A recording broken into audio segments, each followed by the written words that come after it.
वक्त की बड़ी खबर यूक्रेन की राजधानी कीव से आ रही है, जहां अमेरिका के राष्ट्रपति जो बाइडेन पहली बार कीव पहुंचे हैं। 1 साल होने को आया रूस और यूक्रेन के बीच इस युद्ध को, और इसके बीच अमेरिका के राष्ट्रपति बिल्कुल गोपनीय तरीके से यूक्रेन की राजधानी कीव पहुंचे। और हम आपको बता दें कि जब वो कीव में थे तो लगातार हवाई हमले के सायरन बज रहे थे।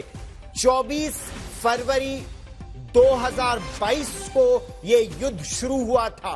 रूस की तरफ से पहली मिसाइल 23 और 24 फरवरी की मध्य रात्रि के बाद दागी गई थी, और अब इस युद्ध को 1 साल होने जा रहा है। ये तस्वीरें हम आपको दिखा रहे हैं।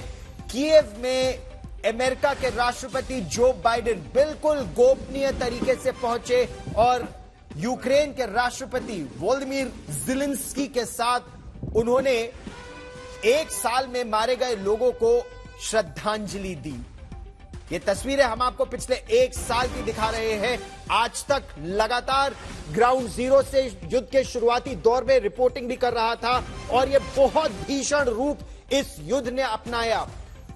रूस से आ रही एक रिपोर्ट के मुताबिक इस युद्ध में यूक्रेन और रूस के 2 लाख से ज्यादा सिपाही मारे और घायल हो चुके हैं।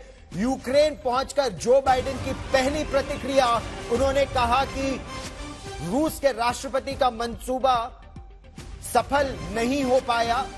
यूक्रेन की रक्षा के लिए नए हथियार दिए जाएंगे। इसमें एयर सर्वेलेंस रेडार भी शामिल है, इसमें तोपखाने के गोले भी शामिल हैं, और इसमें टैंक और बख्तरबंद गाड़ियों की सुरक्षा के लिए हथियार भी शामिल हैं।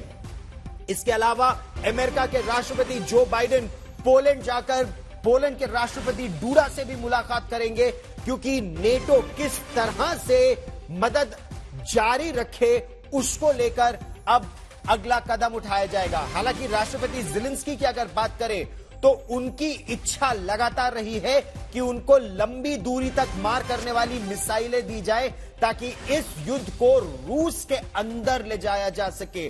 वो लड़ाकू विमान चाहते हैं, लंबी दूरी तक मार करने वाली, जमीन से जमीन तक वार करने वाली और आकाश से जमीन तक वार करने वाली मिसाइल मांग रहे हैं राष्ट्रपति ज़ेलेंस्की, लेकिन वो उन्हें अभी तक नहीं मिल पाई है। नेटो के सभी सदस्य देश इस पर एक मत नहीं है। यूक्रेन के कीव में, यूक्रेन की राजधानी कीव में अमेरिका के राष्ट्रपति का जो स्वागत था वो एयर रेड सायरन्स के बीच हुआ, और यह राष्ट्रपति भवन की हम आपको तस्वीरें दिखा रहे हैं। यूक्रेन के राष्ट्रपति भवन में अमेरिका के राष्ट्रपति जो बाइडेन और यूक्रेन के राष्ट्रपति वोलोदिमीर ज़ेलेंस्की एक बहुत बड़ा संकेत दे रहे हैं अमेरिका के राष्ट्रपति जो बाइडेन कि वो यूक्रेन के साथ है।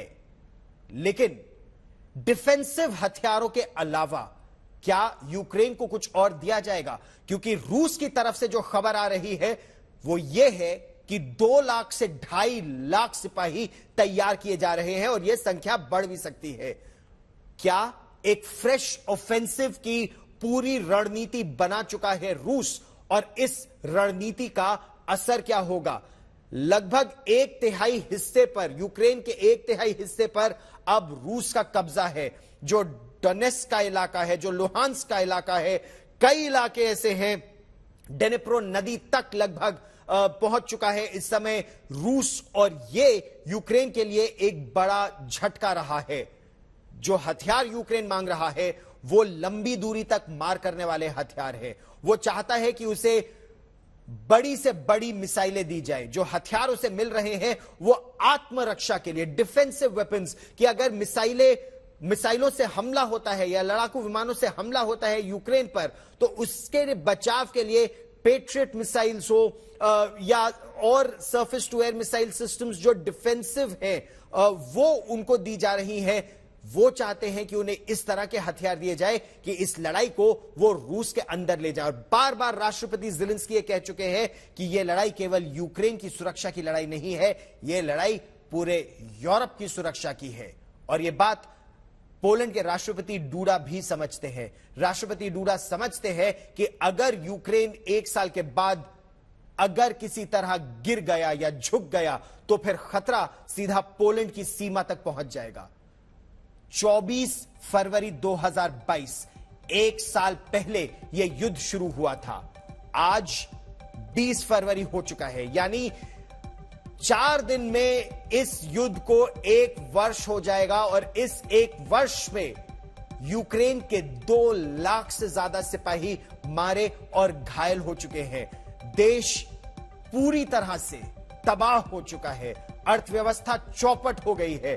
इरपिन, बूचा जैसे इलाके पूरी तरह से ध्वस्त हो चुके हैं।